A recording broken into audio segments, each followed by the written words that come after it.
Hi guys, welcome back to the channel. Today we're going to be doing Philly subs. Don't go anywhere, you got to stick with this video and check this out because these are going to be awesome.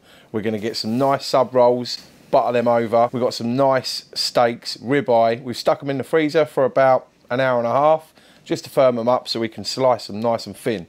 So let's stop talking and let's get straight into this. Let's go. What?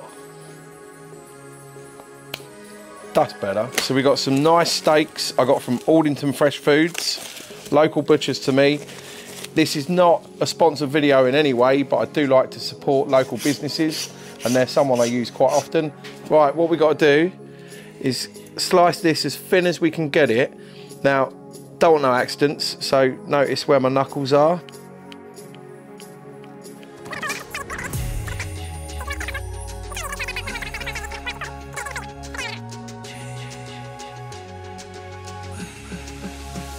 Okay, so now you've got that sliced up nice and thin, you can put that to one side.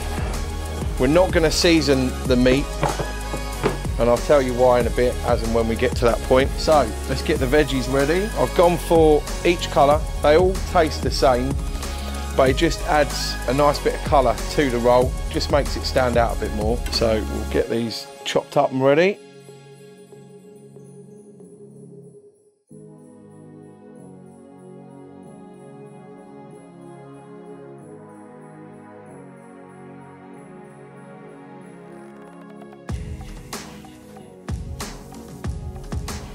Okay, so now you've got your peppers chopped up, get your onions out. I like to do long strands on these. I will not cook them till they're soft. I like a bit of crunch in them as well, to be fair, so let's get that peel.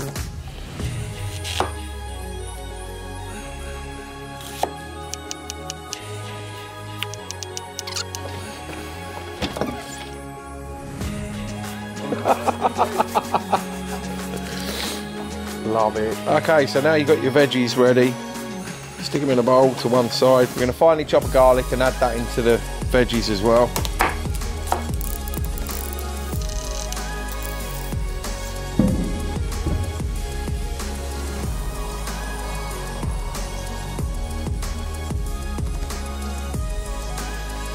Okay guys, for this sub we're going to make a nice little sauce. So we're going to get about half a cup of mayonnaise. We're going to get about a tablespoon of Worcestershire sauce.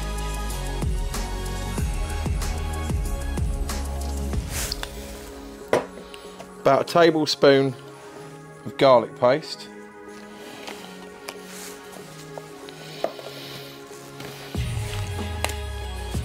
About a tablespoon of tomato ketchup.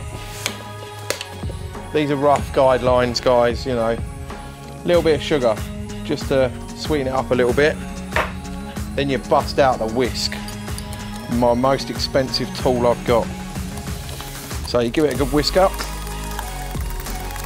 and there's your sauce. Nice and simple, quick and easy to make. You've probably got all the ingredients in your cupboard. If you haven't got garlic paste, you can chop up a fresh garlic real fine, chuck it in there. Simple as that, sauce done. Right, let's get to grilling, guys.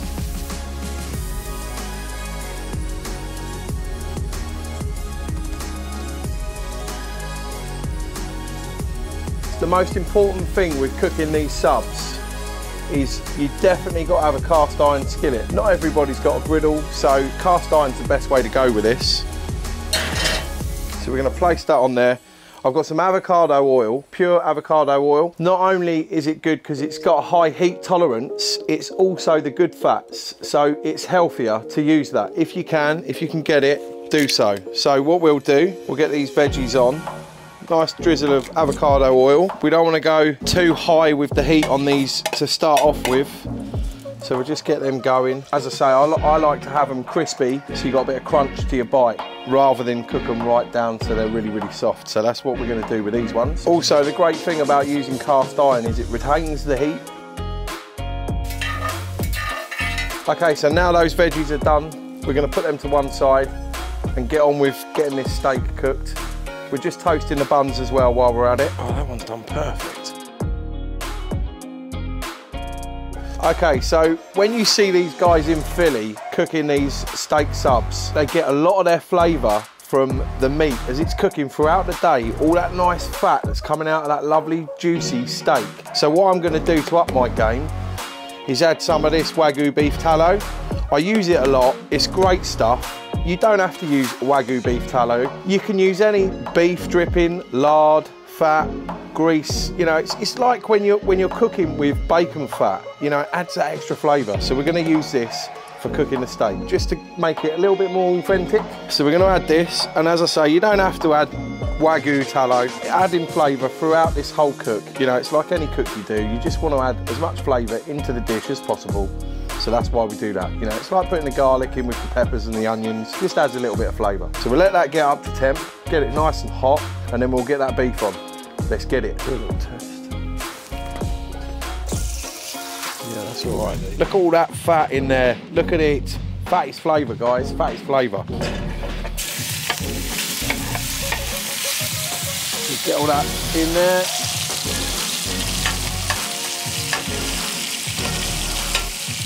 We'll try and get a nice bit of a sear on one side, and then we'll flip them over. Admittedly, I could have done with a bigger skillet, but not to worry. We will adapt and overcome. It's what we do. It just goes to show you don't have to have a big griddle. You can get away with using skillet. Man, that is smelling amazing already. We've not even added the other ingredients yet. It's making me hungry, really hungry. And as I said at the start of the video, we didn't season this. Now, the reason we didn't season that is because we've cut this beef so thin. If you season it before you cook it, it's going to draw all that moisture out, and it's, you know, you want to keep that in there. So that's why we didn't season. But when I flip, I'm going to get a bad boy rub out that I've got recently that's really good, and we're going to add that to this. Right, so let's flip.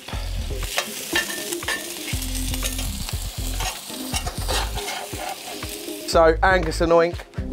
Again, it's not a sponsored video, but this stuff is the nuts. It's the dog's danglies. It's the absolute business, guys. If you can get it, get it. It's good.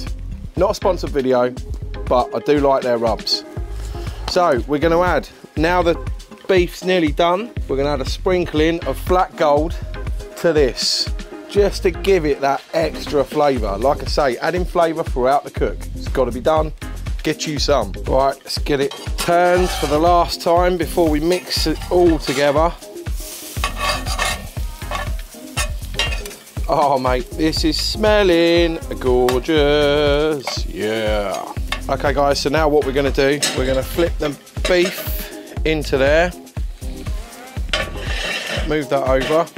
Okay, so I've got Emmentaler. It's got a nice bit of nutty flavour to it. We're gonna stick that over, but then, because we love cheese and we just can't get enough, and you want that stringiness, we're going to add some mozzarella slices as well. We're not shy, straight over. Let's do a little star. Right, what I'm going to do is I'm going to shut the lid on this for a couple of minutes just to let that cheese melt, and we're there. As simple as that, guys. Such little ingredients, but this is going to be awesome. Cannot wait. Okay guys, we're now ready to plate up, so let's get to it. This is the finished product, almost. To be honest, there's no real easy way of serving these up.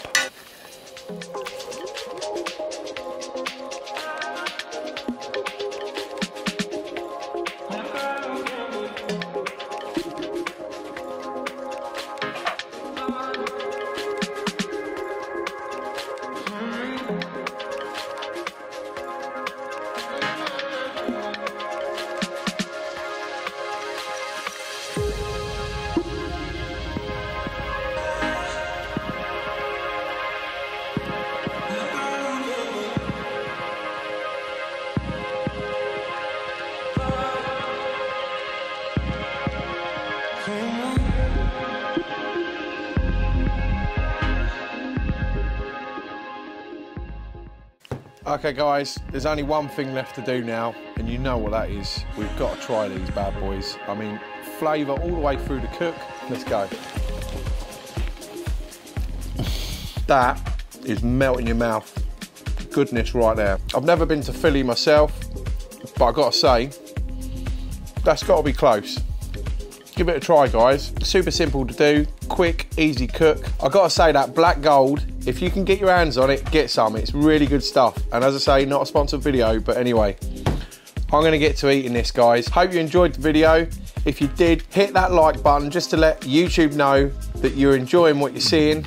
And if you haven't already, subscribe. It's absolutely free, doesn't cost a penny. Catch you next week, guys. See you later. Oh, mate, that is just awesome. I think I'm gonna have 2 of these. Do you want yours, Chris? Yeah, I'll take it. Get on it, mate. Gotta feed the camera, man. Oh, mate, that is spot on. You'll giggle when you do the thingy. I left you a little video.